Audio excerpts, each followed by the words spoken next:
لو حد بيهددني بصور او فيديوهات او مركب وشي على احد الفيديوهات المخلة بالاداب، وانا عارف الشخص ده اللي عمل كده وبعت لي تهديدات وبعت لي حاجات وانا عارف عنوان الشخص ده، ازاي تقدر تاخد حكم في اسرع وقت على الشخص ده؟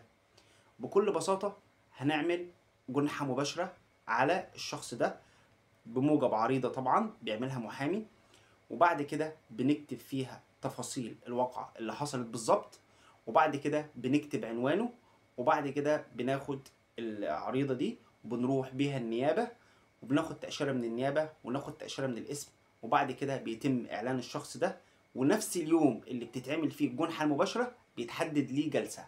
طبعا الجنحة المباشرة زي ما قلت لحضراتكم بتتضمن تفاصيل الواقعة وإنزال العقوبة على الشخص المتهم اللي هو بيعمل الحاجات دي، وكمان تعويض مدني مؤقت بيحطه المحامي علشان كتعويض مبدئي لحين الفصل في الدعوة.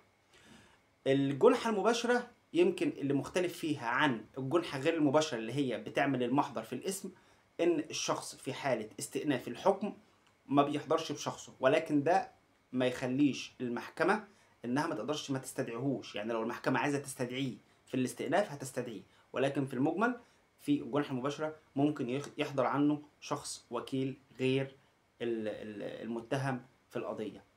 فبالتالي الجنحة المباشرة هي طريق سريع لان انت تاخد حقك من الشخص ده في حالة انها كونها جنحة مش جناية. فولو لايك واستنوني في معلومة قانونية جديدة.